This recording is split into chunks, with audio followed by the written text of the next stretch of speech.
The game is on. The stakes are high. But the action isn't just on the field. He's rearranging that ring. Get it inside! SportsGrid's in-game live. Your ultimate second screen experience. A little flyer, couple of 15.5-point live line. Every prop, every play, every day. Anything can happen. That's complete chaos. It's smarter to be on SportsGrid. Anyone that's been to a sporting event, the atmosphere before a game, I think Game Time Decisions has that same exact atmosphere. This is our arena. This is what we do. There is going to be an energy to Game Time Decisions that you will feel night in and night out. The excitement you get when you lock your bets in, when you're figuring out what you want to do, we can zone in on the biggest games each night. I want this to be the place that people come to before the games start so they feel as ready as possible to lock in their cards. We are going to hit every single one of those markets that you need to know about. We're going to go through every single thing, and I've got a great team behind me that's going to help me get the job done. There is not going to be a better place, I promise you, than Game Time Decisions to get that new information, react to it, and be able to then bet accordingly. We will have everything at our disposal, and we will use that to our advantage. I'm Kevin Walsh. Tune into Game Time Decisions from 6 to 8 p.m. Eastern on SportsGrid. The two guys that can do it all. Too much electricity this morning. This is a good time. We're having a lot of fun. I had to do a triple take. Ka-ching! Why? Because of parity. I didn't mean to offend. Yeah, it's not going to happen. Load management is a dirty word. Let him rip. You know what? Circumstances provide the results. What? How do you do this once? Oh, Donnie, you got such a good show there. A network that is booming. The Early Line, only on Sports.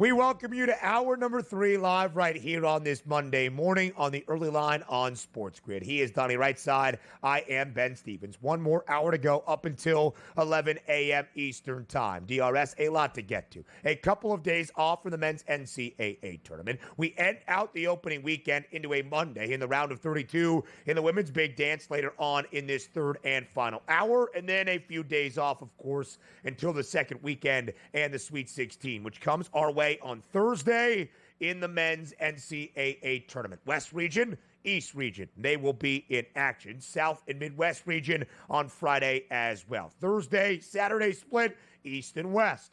Friday, Sunday split, Midwest and the South. We'll update those national championship odds to begin this third and final hour. And then I am very pleased to be joined by both of the hosts of a new premier program here on the SportsGrid network that is Pro Baseball Today, airing each and every Sunday morning. From what times, DRS? Because it is Donnie Rightside and Tom Vecchio getting you ready for a new Major League Baseball season. What is that, man? Yep. Post it. There you go. Oh, that's good. You watching us. Look at that. Standing really ovations good. Right there. Look at that. I thought I was just getting slandered for having a small... Yeah. Now, give me a second. All right, let's get to it, right? We didn't really get into it on Friday. I live in a small New York City apartment. I'm not the handiest of men.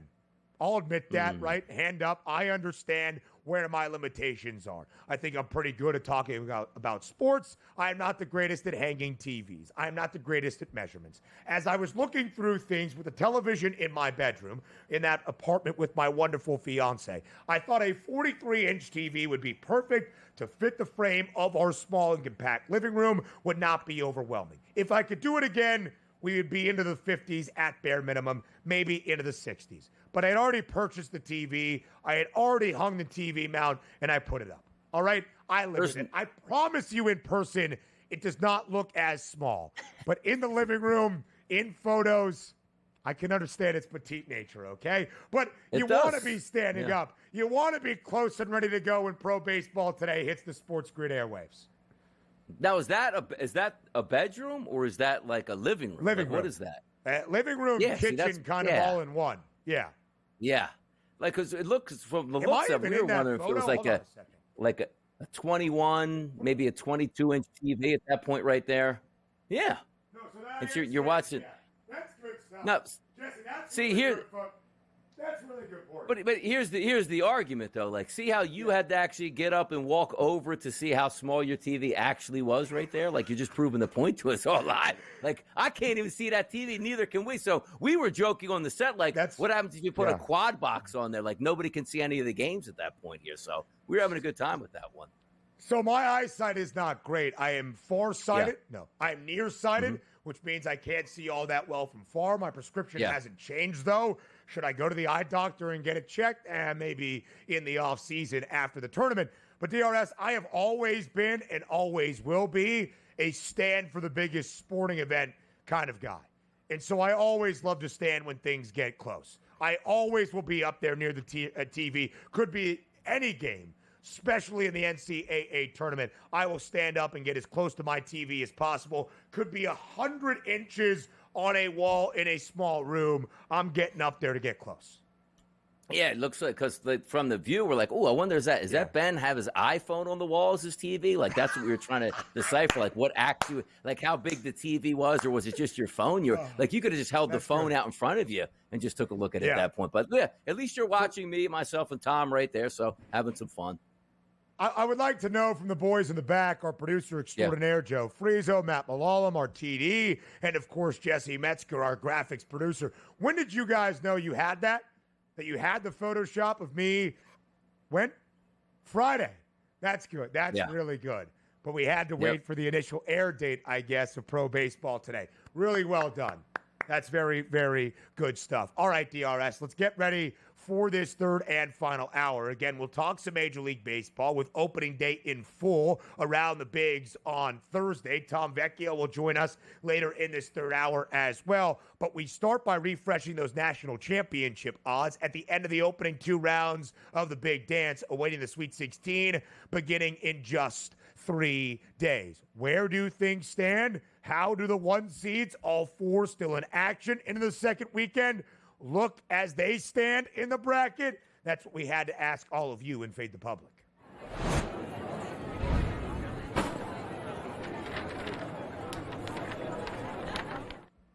At SportsGrid on Twitter, will one of the 1 seeds win the NCAA tournament? 4 of the previous 5 champs have been on the 1 line. The only exception, UConn, 2 years ago. 13 of the last 17 have been a number 1 seed. And Donnie, in a tournament that has really lacked its chaos or a Cinderella run, in a tournament where all 4 1 seeds have reached the Sweet 16 and it has really gone chalk so far, I think the answer is going to be a resounding yes, and the public does agree. 89% of the votes in our Fade the Public poll saying yes, one of the 1 seeds will win the national championship.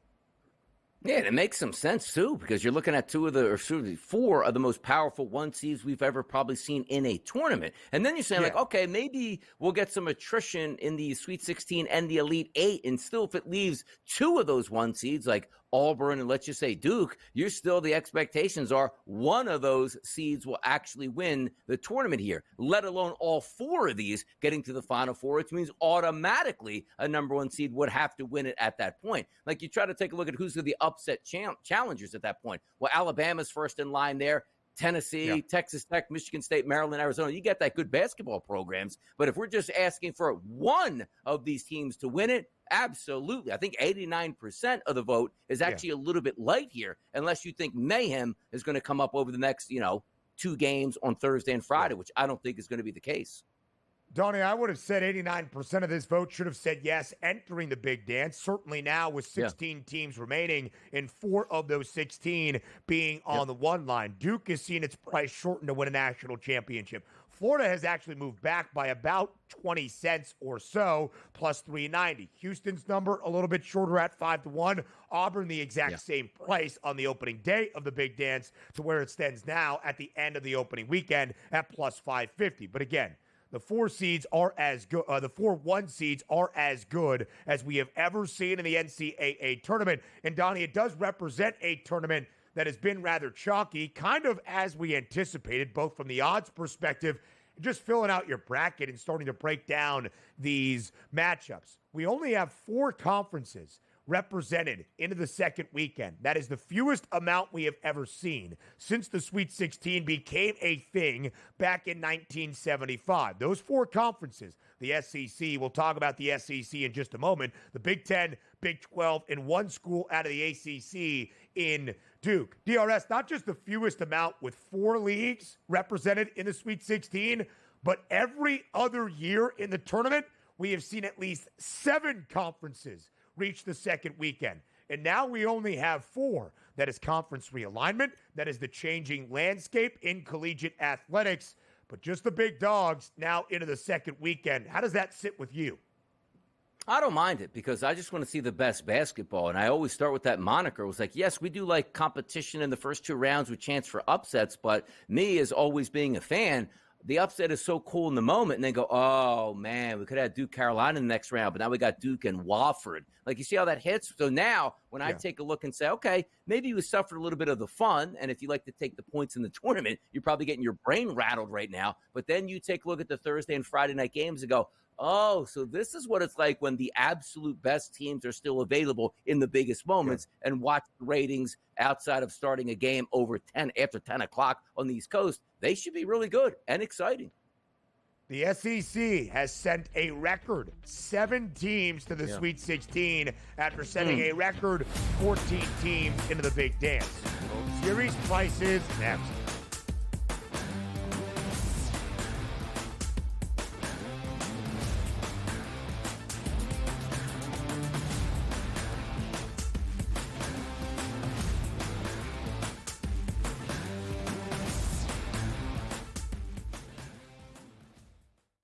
The game is on. The stakes are high. But the action isn't just on the field. He's rearranging that roof. Get it inside! SportsGrid's in-game live. Your ultimate second screen experience. 15.5-point live line. Every prop, every play, every day. Anything can happen. That's complete chaos. It's smarter to be on SportsGrid. Anyone that's been to a sporting event, the atmosphere before a game, I think Game Time Decisions has that same exact atmosphere. This is our arena. This is what we do. There is going to be an energy to Game Time Decisions that you will feel night in and night out. The excitement you get when you lock your bets in, when you're figuring out what you want to do, we can zone in on the biggest games each night. I want this to be the place that people come to before the games start so they feel as ready as possible to lock in their cards. We are going to hit every single one of those markets that you need to know about. We're going to go through every single thing, and I've got a great team behind me that's going to help me get the job done. There is not going to be a better place, I promise you, than Game Time Decisions to get that new information, react to it, and be able to then bet accordingly. We will have everything at our disposal, and we will use that to our advantage. I'm Kevin Walsh. Tune into Game Time Decisions from 6 to 8 p.m. Eastern on SportsGrid. The 2 guys that can do it all. Too much electricity this morning. This is a good time. We're having a lot of fun. I had to do a triple take. Ka-ching! Why? Because of parity. I didn't mean to offend. Yeah, it's not going to happen. Load management is a dirty word. Let him rip. You know what? Circumstances provide the results. What? How do you do this once? Oh, Donnie, you've got such a good show there. A network that is booming. The early line. Only on SportsGrid.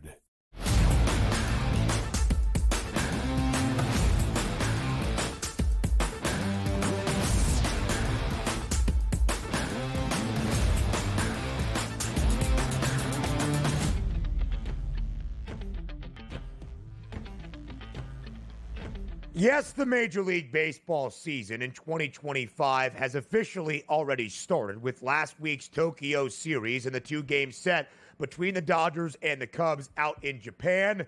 But Major League Baseball's true opening day in full comes our way on Thursday. Some afternoon baseball to set the stage for the Sweet 16. That's a pretty good thing here in the final full week in the month of March. DRS, the World Series odds look like this as everybody, all 30 clubs around the bigs, get underway later this week. The Dodgers have actually seen their price shorten after a perfect 2-0 start out in Tokyo, but it was a very, very short number to begin. It is plus 240, but that is $6 shorter than any other team in MLB. The Braves have the second best number at plus 850. The Yankees have moved back ever so slightly at 9-1. They will not have their ace, Garrett Cole, out for the year, undergoing Tommy John surgery. The Phillies at a 10-1 number, in the Mets at 11-1 to round out the top five. Of course, for New York, the Amazons making an amazing offseason acquisition with a hefty price tag on Juan Soto. Of course, the Dodgers question is the one that must begin, DRS. Is it just far too short of a number on LA?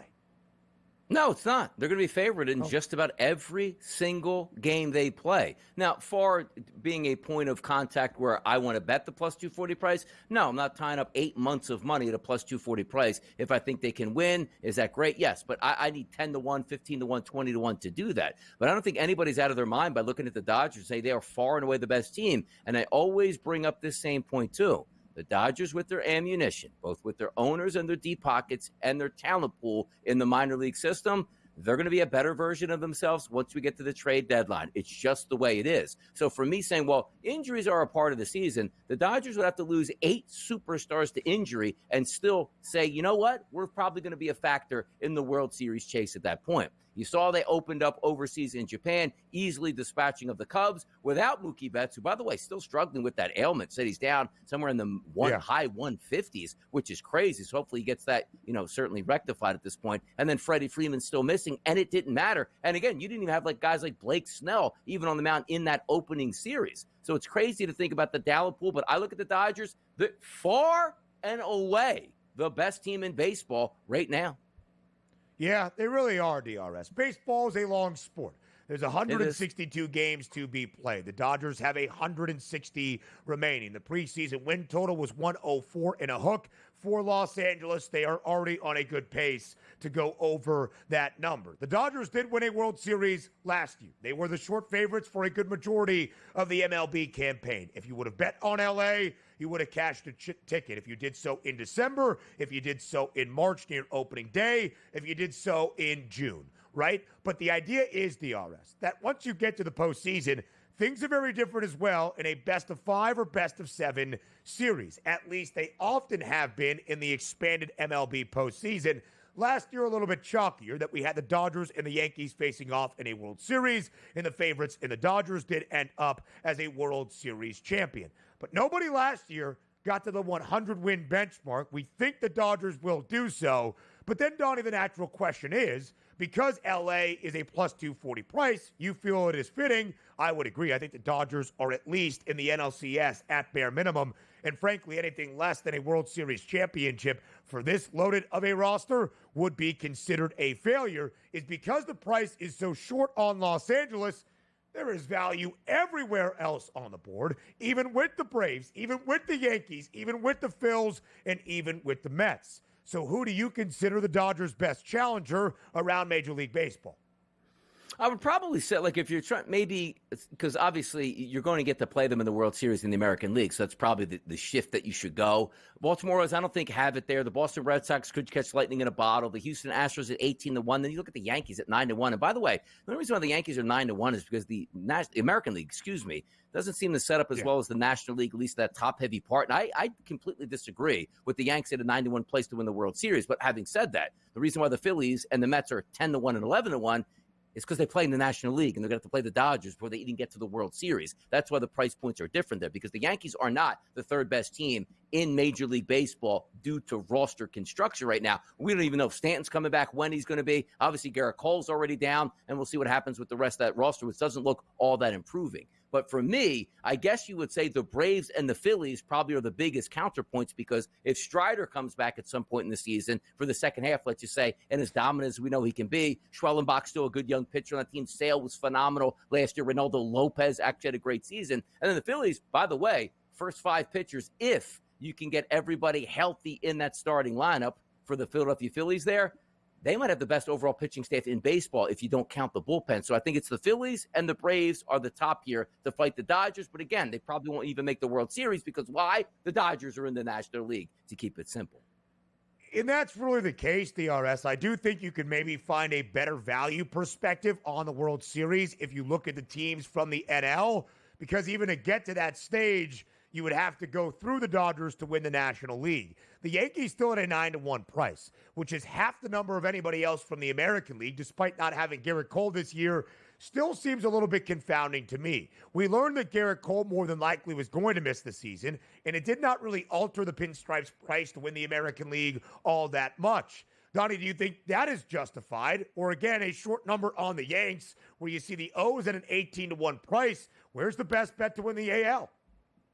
It's a tough one. Like, it's really a toss-up. Like, I don't like the Yankees lineup at all as it's constructed right now. Like, hey, Bellinger might have a great season, and, Aaron Judge might be the MVP again. They're going to need that because the rest of that lineup, there's a lot of question marks on how you can be protected, because the one thing you loved last year was Aaron Judge is going to have men on base. Why? Because Soto batted right in front of him here. You don't have that anymore. So maybe you can start to pitch around some of those players. And again, the lineup doesn't look as deep. The pitching staff has way too many question marks. When your rock was going to be Garrett Cole in that lineup, now he's not there, and say, hey, Rondon, you make a lot of money. You better be the pitcher that we always thought you could be. Fried was a nice pickup from Atlanta coming over to the Yankees. But again, now you're not pitching in Atlanta. You're pitching in Yankee Stadium here and under a different microscope than you would have got in Atlanta. So Astros, average. Red Sox, decent at this point. If I had to take a swing, it probably would be the Red Sox at 18-1. But there's not a lot of love for me in the American League this year. A lot of question marks, which, as you said, does present some value if you pick the right team.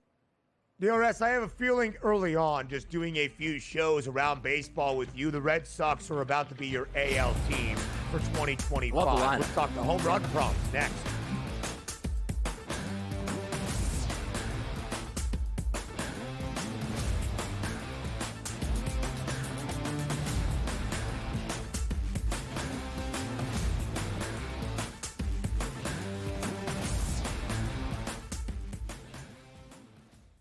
That magical time of the year when everyone suddenly becomes a basketball expert. Highlight watching, mascot picking, bracket stressing. Sound familiar? Skip the guesswork with Bracket Central. Real expert picks, trusted analysis, and zero stress. Because choosing teams by mascot cuteness isn't exactly a winning strategy. Only on SportsGrid.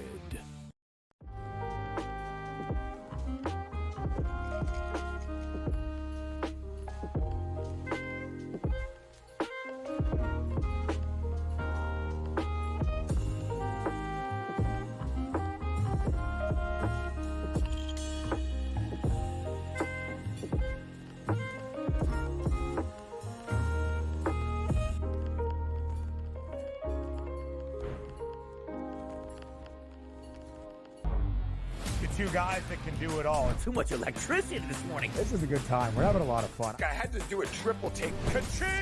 Why? Because of parity. I didn't mean to offend. Yeah, it's not going to happen. Load management is a dirty word. Let him rip. You know what? Circumstances provide the results. What? How do you do this one? Oh, Donnie, you got such a good show there. A network that is booming. The Early Line, only on SportsGrid. It's made every match so much more enjoyable to watch because you don't get the stinkers, right? Right. It goes back to these guys being smart. They figured out that if I've got the hammer in my back pocket and I don't relinquish it, we can just play them straight up and win. They figured that out. And so it's like, all right, now credit to the people at TGL. Like, no, we need to fix this because the hammer can change the match. And since we fixed it, you're not out of it. The Smiley Show, only on SportsGrid.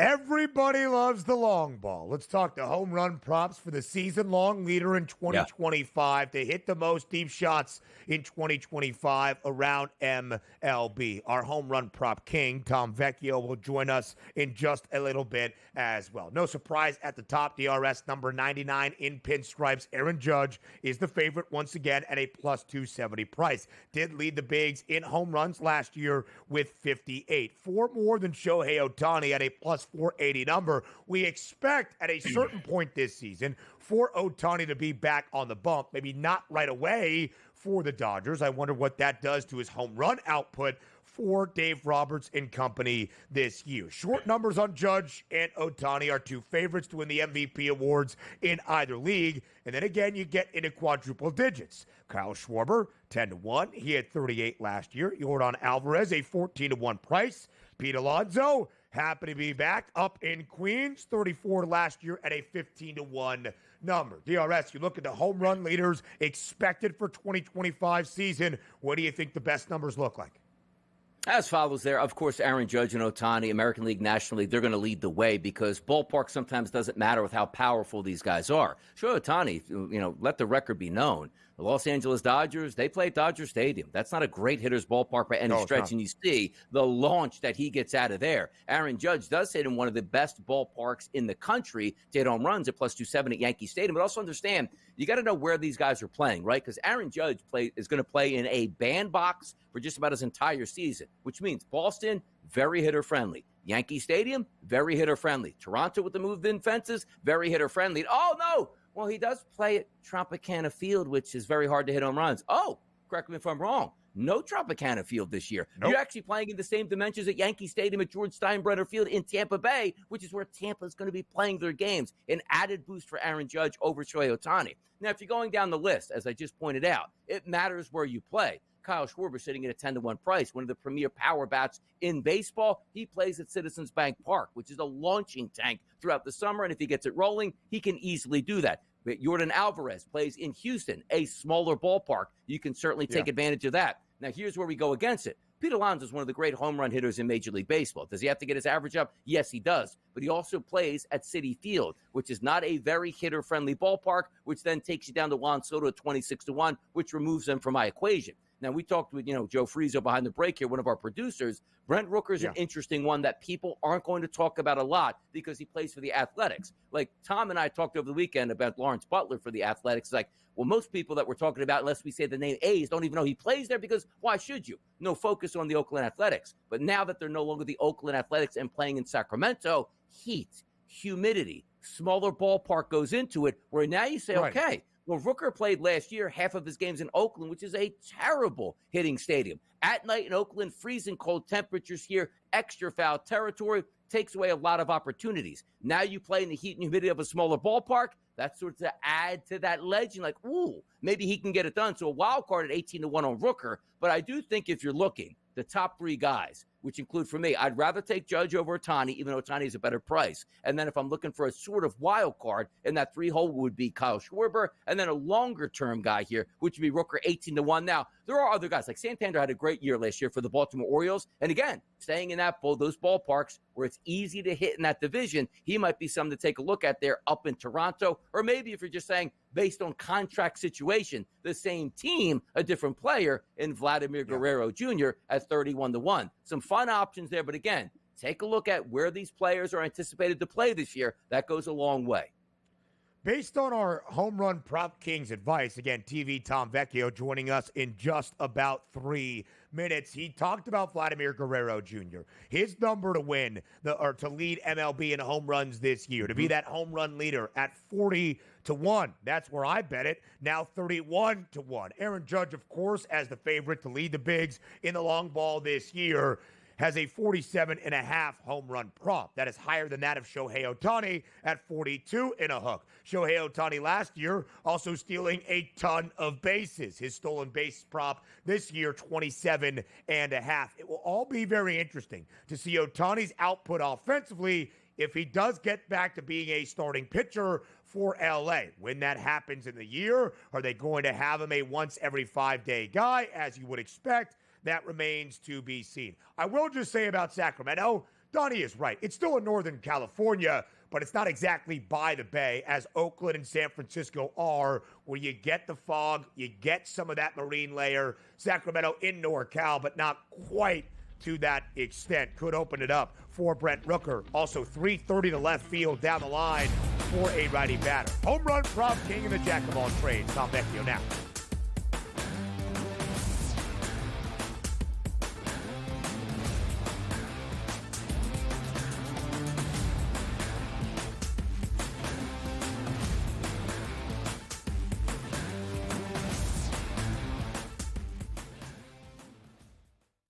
The game is on.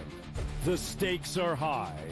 But the action isn't just on the field. He's rearranging that roof. Get it inside! SportsGrid's in-game live.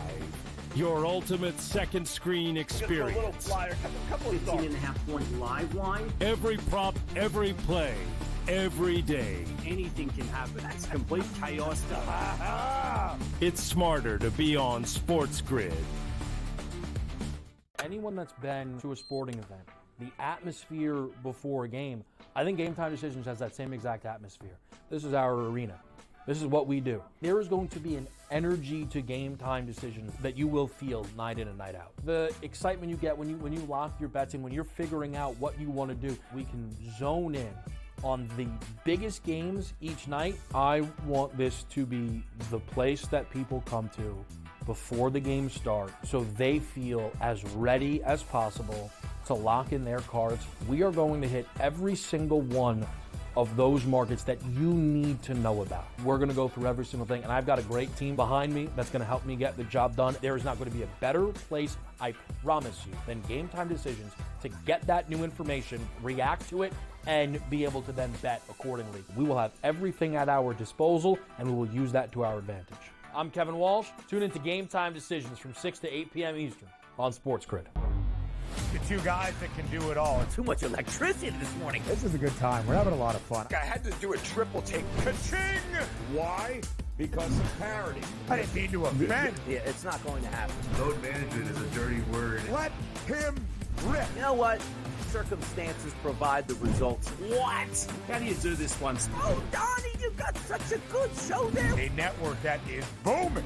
The Early Line, only on SportsGrid.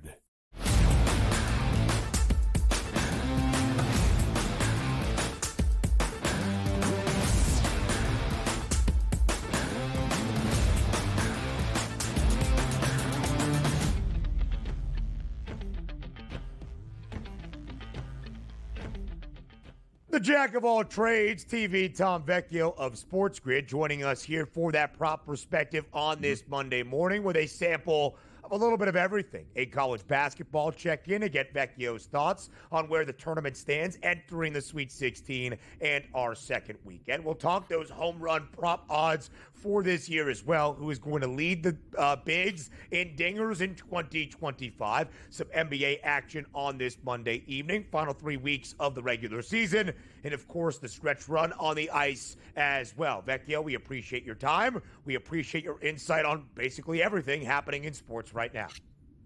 Yeah, let's get to it. We're coming off a great day yesterday where we had a ton of college basketball action. We saw pro baseball today debut with myself and Donnie at 10 a.m. Let's just keep the ball rolling. Let's get to it.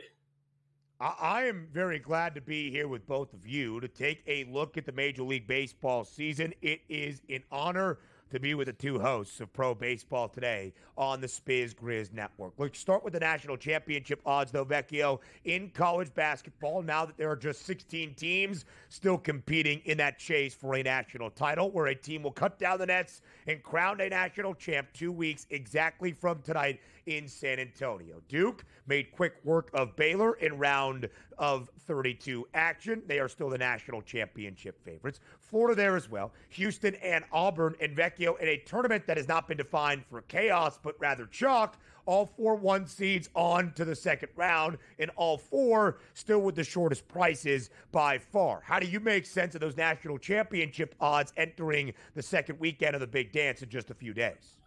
So, if you don't have a position now, I would be most interested in either Alabama or Michigan State. And it really comes down to Alabama as mostly a leverage play against Duke and against Houston. If we're just talking about if Alabama gets past Duke, right, obviously they have to win multiple games. But we're talking about them coming on that side of the bracket, and then those two teams that are ahead of them are just gone. Right? If Houston happens to lose, if they're able to get past them. So we'd be talking about a position at 15-1, or, same thing with Michigan State at 23-1. They would obviously have to get past Florida. They would have to get past Auburn on that side, you would have an amazing price at that point. So again, depends on what your investment is. I know a lot of people have tickets on will a team make the Final Four, and you have to worry about, are you hedging out? What would the net profit look like at times? But I think Alabama and Michigan State are the most interesting at this point. I'm not going to say that they're out here going to win. If I had to pick a team to win regardless of odds, I think it would be Florida. But if we're talking, odds based, I think Alabama would be a really strong play. Yeah, some great teams coming up this weekend here for the Sweet 16 and the Elite rounds here. We'll watch those all play out, but it does look like a number one seed is probably going to win this, and I agree with you there. The outliers, right? Alabama, if they get hot, played in the SEC, or just Michigan State, strong defensive team, great head coach. Can they continue to make that run and capitalize on other teams' mistakes? And if they have an off night, Michigan State can certainly do that. Now, as we segue over to teams with short prices to win championships in the NBA, that might not be the case, because just a couple weeks ago, I was laughing the Phoenix Suns, Tom, 500 to 1 to win an NBA championship. There's value there. The Suns actually were out of the playoff race at that point. The Suns now, if the season ended today, would be in the play-in rounds, but the Suns' price at the FanDuel Sportsbook is now 700 to 1 to win an NBA championship. Bucks Suns tonight, 3-point favorite at the FanDuel Sportsbook towards the Suns, and a total of 223.5. Phoenix on a little win streak here. Does it continue tonight? I don't think so. There have been so many times throughout the season where I would like to say, this is a great spot for Phoenix. They're going to bounce back. There's too much talent. Booker could go for 40. Durant going for 30. There's just too much scoring potential, and their defense is terrible. There's at no point do I want to trust Phoenix. This is not to say that I love the Bucks. I think the Bucks are an amazing team, because they're not. But I simply just don't want to lay the points with Phoenix just due to their inconsistency. And I like the fact that we see Milwaukee fighting for, obviously Phoenix is fighting for their own, but Milwaukee's fighting for home court advantage. And we see the Pacers in a spot that I would say they're in a losable type matchup tonight, going up against Minnesota. So if we see Milwaukee win, Indiana lose, we can see Milwaukee jump ahead of them. So I will take the points with the Bucks just because I'm never in love with the Phoenix Suns. This is a number, Vecchio, where you check and you're like, were the Bucks on the second leg of a back-to-back? No. Okay, they've had a day off. They are playing their fourth game in a 5-game road trip out west, but they have really been out west for the last few days, and an important one for the Bucks, who have won 2 in a row. The Suns have won 3 in a row, but Milwaukee trying to find home floor advantage perhaps. Phoenix trying to hold on to that 4th and final play-in tournament spot in the Western Conference. Part of that is Phoenix playing much better basketball. They have won 3 in a row. They have covered in 10 of their last 14 for what was often this year the worst covered team in the association. Part of it is also the Dallas Mavericks being injured, shorthanded, and the season kind of coming to a close for the Mavs as well. Vecchio, an 8-game NBA slate tonight. Important for Milwaukee, trying to keep pace with Indiana for that 4-5 split in home court advantage to maybe begin the Eastern Conference postseason. You mentioned the Pacers tonight for the Pacers at home in Indy, hosting the Minnesota Timberwolves, 2.5-point spread in favor of Indiana. How do you see that game? Where would you look in the prop market? Yeah, so this game I think is going to be close, obviously, as the spread would indicate. Halliburton's been really up and down in terms of scoring, not just recently, but really the majority of the season. A player I've never seemingly gotten right when it comes to his points, but his assists are super, super consistent. We're talking about 10 assists in 10 straight games, oftentimes going to 12, 15. So I like the 9.5 number. I'm not going to trust his points. I'll go to the assist. It's got a little bit of juice on it, but I like this spot. And again, this is a matchup, I don't want to say an overall mindset where Halliburton has to understand he hasn't been the most consistent scorer, and we have to facilitate the offense, get the other options involved, just because they need to come away with wins. It's not about him going out dropping 8 threes and 40 some odd points. It's about the team coming away with wins, and I think we're starting to see that, where he needs to play that floor general type of role and just facilitate the offense. And he ends with 6 points but 15 assists and they win. That's great. And him ending with 30 points and 10 assists and they lose, that doesn't matter. We need to have the offense moving forward, and it's going to be Halliburton leading the way. And Minnesota's never been, at least this year, they're not a team we're scared of. They are barely holding on to their play-in/playoff spot to begin with. So just give me Halliburton doing his thing. Let's head over to the ice out on Long Island tonight. That is the Columbus Blue Jackets and the Islanders. Minus 130 price live, 6.5 as a total. Any looks tonight between the Jackets and the Islanders? Yeah, let's just keep it simple and take the under. It is minus 140 for under 6.5. This is an extremely important game when it comes to the wild card race in the Eastern Conference. Both teams fighting for that same thing. Islanders a little bit closer compared to the Blue Jackets. I'm not expecting a ton of goals. There may be some shots because, oddly enough, the Islanders, they're bottom 6 in the league since the beginning of March in terms of total shot attempts allowed, which is absolutely terrible, but they're just not allowing goals. And Columbus, on their side, they're not a great offensive team. They're bottom 10 in the league in terms of goals scored per 60 minutes in 5v5 situations. So the shots could be there from Columbus, whether you want to look at Zach Werenski, who's, could be in contention for the Norris Trophy Defender of the Year. I just don't expect the goals to be there on either side. So under 6.5, it's a little bit of juice, but I really do like that play today. All right, host of Pro Baseball today alongside DRS. Full Major League Baseball opening day coming our way on Thursday. Let's get those preseason bets in as we can. You mentioned Vladdy Jr. to be the home run leader in MLB earlier this offseason while on this show. What was the price then, Vecchio? The price was 45-1 when I was doing the show with Brady Cannon, and then by the time I got here on Monday, that price had dropped to 40-1, and Vladdy's now sitting at 31-1. So I want to say we're in a great spot. Again, I love the fact that his underlying metrics are great. Despite him having a low fly ball rate or launch angle, everything else is great. His strikeout rate is super low. It's at 13.8%. His ISO was the highest it was since 2021, and he has a ton of power. So Vladdy's in a great spot. I also want to quickly mention one that I mentioned on the show yesterday, Jackson Merrill at 19-1 to lead the league in hits. Again, same thing I did last year with Bobby Witt, where we take a player, he has good underlying metrics, doesn't strike out a lot. His projections put him in like the top 5, top 7. We apply a little bit of variance, he can be pushing to the top 3 in the league, and that gives us a great ticket at 19-1 when I legitimately think he has a shot in that offense in San Diego to be one of the top hitters in the entire league. And he had a stellar rookie season last year in the National League for the Padres, hoping to continue that this year for San Diego as well. The man that can do it all, the jack of all trades, and now the host of Pro Baseball Today, live right here on the Sports Grid Network each and every Sunday morning. What time, gents? 10 a.m. Come on 10 now. to 12 Come on now. Eastern time. What a great time. Vecchio, we appreciate it as always. NBA games to break down next.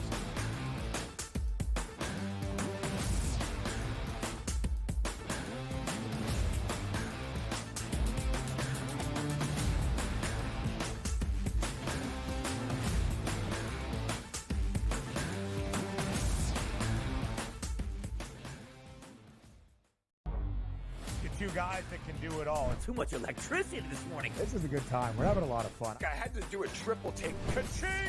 Why? Because of parity. I didn't mean to offend. Yeah, it's not going to happen. Load management is a dirty word. Let him rip. You know what? Circumstances provide the results. What? How do you do this one? Oh, Donnie, you got such a good show there. A network that is booming. The Early Line, only on SportsGrid. They are a street ball team. They remind me of an N1 team, right? Yeah. They are street ball fast, park fast, playing in the hood. They are no joke, McNeese. Yeah. They can beat anybody. Well, they won 27 games as well for a reason. It's a bracket. You trust the team to make a run. Feels good until it doesn't. And that's didn't feel good for all that long. Kansas. Only on SportsGrid. That magical time of the year when everyone suddenly becomes a basketball expert. Highlight watching, mascot picking, bracket stressing. Sound familiar? Skip the guesswork with Bracket Central. Real expert picks, trusted analysis, and zero stress. Because choosing teams by mascot cuteness isn't exactly a winning strategy. Only on SportsGrid. The game is on. The stakes are high. But the action isn't just on the field. He's rearranging that roof. Get it inside! SportsGrid's in-game live. Your ultimate second screen experience. A little flyer, couple of 15.5-point live line. Every prop, every play, every day. Anything can happen. That's complete chaos stuff. It's smarter to be on SportsGrid.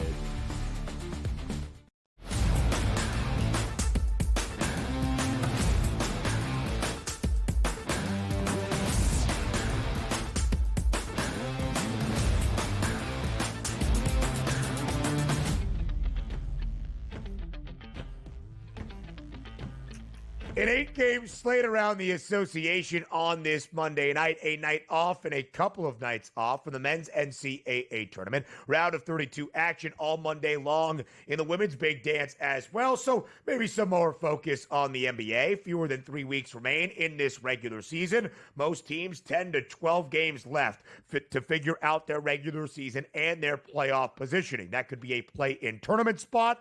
That could be just a playoff spot from the very jump. That could be hosting a postseason series in the opening round as well. Donnie, all of those stories, a part of our game tonight in the Valley between the Surging Suns, who have won 3 in a row, against the Milwaukee Bucks, who have also won 2 straight as they continue a 5-game West Coast road trip. 3-point spread in favor of Phoenix. We asked Vecchio about this game. Are you buying into Phoenix? He was a little bit more hesitant.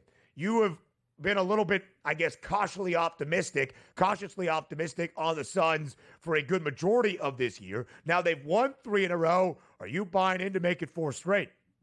Yeah, I'm going to buy in to make it a 4 straight tonight. You take a look at the line, open up at 1.5, and it's now 3 sitting at the FanDuel Sportsbook Live. Some other outlets at 2.5, but the anticipated starting lineup tonight for the Milwaukee Bucks doesn't actually include Damian Lillard tonight. It does include Ryan Collins. So if that's the case for me, and we're still going to have full go starting lineup here for, our this thing's not even updating correctly for our game tonight. So I'm going to take the Phoenix Suns. I think they win because I don't think the Milwaukee Bucks are all that solid of a team. And once you finally get to that hill, which you're sitting right now in the Suns, where if the season ended today, they're in, you're there. You got to keep winning. And this is a game you can win. I'm going to take them to win tonight. Yeah, DRS, I think it is a really good look to approach things from that perspective. Phoenix needs to stay on the right side of that play-in tourney bubble, if you will. The Dallas Mavericks have lost 8 of their last 10 games. Of course, the Mavs do in battle without Anthony Davis, without Kyrie Irving, without Daniel Gafford. We knew it would be a struggle for Dallas to be a play-in tourney team. They're 34-37, as is Phoenix. 11 games remaining for both teams, but it does feel like Phoenix is trending up and Dallas to a disaster the other way around. Sacramento at home tonight in California's capital, hosting the Boston Celtics. The C's have won 5 straight games and now only 5 games back, Donnie, of the Cleveland Cavaliers for the top spot in the Eastern Conference. If there is any chance for a change of that number 1 overall seed out east, the C's basically have to win at least, you would say, 9 of their last 10 and hope Cleveland continues to falter. 4-point spread now in favor of the Celtics in California. 223.5 is the total. How do you break it down? Yeah, I'm going to, again, just using simplicity of the NBA and how it usually works. Like on a back-to-back, the Celtics, the Kings don't have that back-to-back. The Kings are the home team. Monk, Levine, DeRozan, Murray, and Sabonis anticipated in the starting lineup. You take a look at the Boston Celtics, you have Holiday, White, Hauser, Tatum, and Porzingis, so no Brown in the lineup. So for me, it's simple. I'll take the home team getting the points tonight with a legitimate chance for the Kings to win this game outright tonight for me, Ben. Yeah, I think it's a good look as well, DRS, to try to go for Sacramento tonight as well. In the NBA standings, where it is around the Western Conference, Sacramento kind of firmly into the 9 spot in those Western Conference standings, a 1.5 advantage over the Phoenix Suns, but trailing the LA Clippers in the 8th spot by 4.5 games, which basically means we have kind of figured out most of the play-in tournament standings. It'll be some kind of combination, it would appear, of Golden State / Minnesota / the LA Clippers in the 7-8 matchup. One of those teams, of course, will be on the outside in the 6th spot, already holding on to a playoff position in the Western Conference. And more than likely, I would say, the Sacramento Kings facing off against the Phoenix Suns in that 9-10 game. Again, a reminder in play-in tournament competition, if you are in the 9-10 game, you have to win that game to then beat the loser of the 7-8 matchup. You got to win 2 to get into the postseason. Elsewhere around the NBA, a game we touched on with TV, Tom Vecchio, important from that playoff positioning standpoint tonight in Indianapolis. The Pacers, a 2.5-point favorite against Minnesota, total 229 and a hook. Indiana with a slight advantage over Milwaukee for the 4 spot out east. Minnesota, a half game behind Golden State for that 6-7 split. The T-Wolves, a play-in tourney team at this perspective. Does the added motivation change your handicap for this matchup at all? It does help. And also, you take a look at that line running a little bit now. Overnight here at FanDuel in New Jersey, a -1 price point here for the Pacers, now up to 2.5 across. And also, you're taking a look at other outlets, also similar with those moves. You take a look at the total. It is down a little bit, though. 233 as the overnight number, now sitting at 229.5 at most outlets, which include the FanDuel Sportsbook right here in New Jersey. Halliburton, Nembhard, Naismith, Siakam, and Turner anticipated for the Pacers in a lineup full go. I like the home teams tonight. I'm taking the Kings, I'm taking the Suns, and I'm taking the Pacers. I'll lay the 2.5, figuring they can win this game by a 3-ball. All right, DRS, laying a couple of short numbers. I would also just say, in the times we have touched on the association, kind of in the build-up to March Madness in the tournament, it's been difficult for us sitting here this early on a morning and figuring out who's available, what's the motivation, how do you handicap these NBA games. It does feel in large part that you have a good semblance of what the rotations and the lineups look like tonight, and you know what is at stake in this 8-game slate on a Monday night in the NBA. Yeah, no, I'm excited for the NBA tonight. Nah. Tomorrow? Yeah. Wednesday? Maybe. Thursday? Nope. Friday? Nope. Nope. Get us to the playoffs in the NBA, which doesn't include my Philadelphia 76ers, so I can enjoy it now without a second-round collapse this year. How about that? Enjoyment. Yeah, that's good. Listen, find the optimistic silver lining, of course. Indiana, a game advantage right now in front of Milwaukee. 4 spot for the Pacers, 5 spot for the Bucks. That could change based on the results with both teams in action tonight. Indiana, a slight home favorite. Milwaukee, a short road underdog in Phoenix. DRS, of course, we didn't really catch this over the weekend, but LeBron James did return for LA after missing 2 weeks on Saturday night. At home, with LeBron back in the lineup for the Lakers against the Bulls as a 10.5-point favorite, and LeBron played 31 minutes, they got spanked by Chicago, losing by 31. The Lakers now on the road on the other coast in Orlando against the Magic, 4-point favorite. I wonder if LA does bounce back. DRS, enjoy the money line, my friend. Have a wonderful time. I will miss you. I will not be here Tuesday or Wednesday, but we'll be back ready on Thursday to get people set for the second weekend and the Sweet 16. Will you miss me? I will. That's what you were getting? I'll do that. Yeah. I'll tell you the story.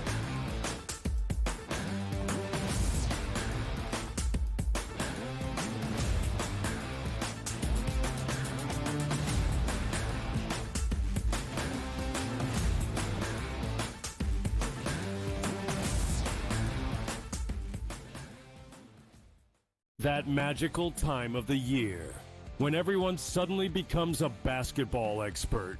Highlight watching, mascot picking, bracket stressing. Sound familiar? Skip the guesswork with Bracket Central. Real expert picks, trusted analysis, and zero stress. Because choosing teams by mascot cuteness isn't exactly a winning strategy. Only on SportsGrid.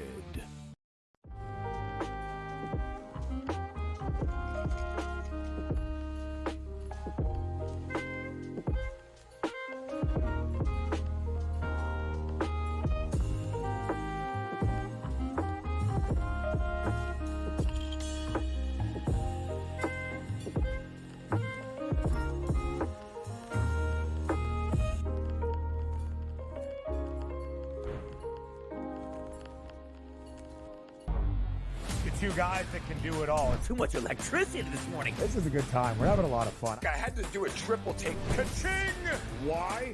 Because of parity. I didn't mean to offend. Yeah, it's not going to happen. Load management is a dirty word. Let him rip. You know what? Circumstances provide the results. What? How do you do this one? Oh, Donnie, you got such a good show there. A network that is booming. The Early Line, only on SportsGrid. It's made every match so much more enjoyable to watch because you don't get the stinkers, right? Right. It goes back to these guys being smart. They figured out that if I've got the hammer in my back pocket and I don't relinquish it, we can just play them straight up and win. They figured that out. And so it's like, all right, now credit to the people at TGL. Like, no, we need to fix this because the hammer can change the match. And since we fixed it, you're not out of it. The Smiley Show, only on SportsGrid.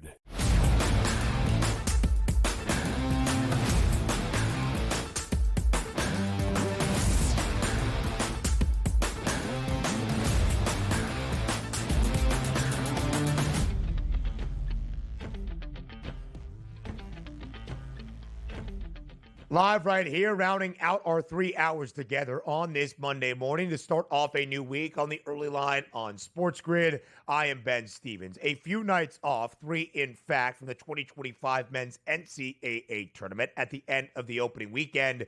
But round of 32 action on this Monday in the women's big dance does continue. Our first game's tipping around noon Eastern time today. A full slate all Monday long in the afternoon hours and through the evening time as well. As we shared yesterday, a couple of the hefty favorites we shared in this opening hour yesterday, winning and doing so comfortably, but not necessarily blowing out their opposition as the odds makers expected. For instance, South Carolina, the number 2 overall 1 seed in this NCAA tournament, did edge out Terry Morin and Indiana 64-53, but the Gamecocks were a 22.5-point favorite. They win by double digits. They are on to the Sweet 16, of course, once again in the hunt for their 3rd national championship in the last 4 seasons, but they did not overwhelm IU. We did see a couple of lofty decisions. Notre Dame hammering Michigan in their matchup. TCU with the Haley Van Lith revenge game against her first former team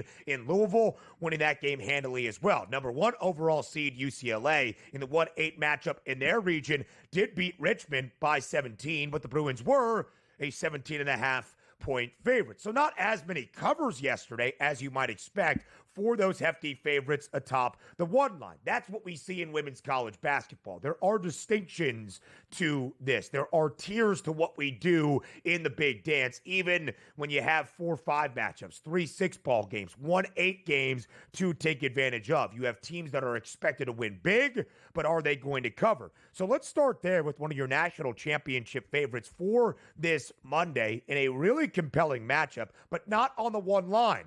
Connecticut, the favorite to win their region, where UCLA is the 1 seed, but UConn is on the 2 line based on some of the metrics for the Huskies coming out of the weaker Big East. UConn absolutely hammering their first opponent in the big dance, and I believe in that matchup, trying to remember what team it was, we'll get to it just a little bit later on. Norfolk State? Maybe. UConn won by nearly 70 points, 69, I do believe it was. UConn is a hefty favorite today against South Dakota State, 27.5-point spread. If you remember the Jackrabbits from the last time we discussed them on Friday in my women's tourney pick 6 with the round of 64 best bet, I said South Dakota State plus 6.5 against Oklahoma State in that 7-10 matchup in the opening round. Bada bing, bada boom. SDSU, who is dominated Summit League action in the last few years, wins outright. They advance to the round of 32. Now, do I think they play spoiler once again to UConn?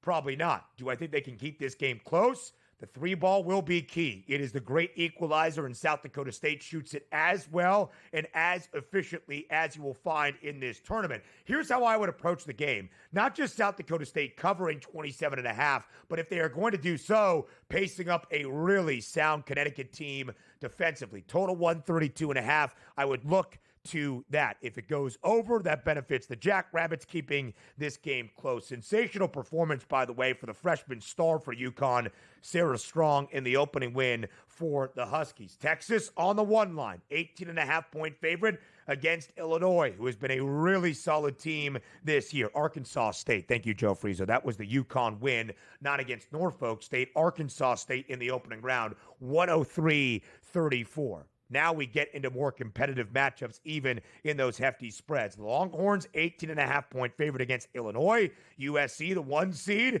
in their region of the bracket, 17.5-point favorite against Mississippi State. Again, both of our 1 seeds in action yesterday, won by double digits, but did not cover. NC State against a really gritty Michigan State team that makes it very difficult defensively. They can turn you over like crazy.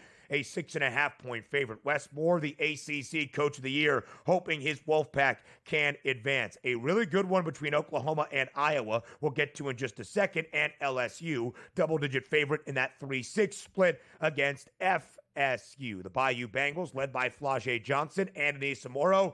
Great at crashing the glass is Morrow. Keep an eye on her numbers. I mentioned Iowa as a sleeper team, playing their best basketball after a 5-game slate early in February. They're playing really great right now. A lot of ties between this OU and Iowa program. Just a 4.5-point spread for that matchup today. Game tips, around 4 p.m. Eastern time, and it will be a really good one. Total 155.5. We expect the pace to be up. Again, I won't be here Tuesday and Wednesday, but you know the boys on the early line have you covered. Show returns tomorrow, 8 a.m. Eastern time here on the SportsGrid Network.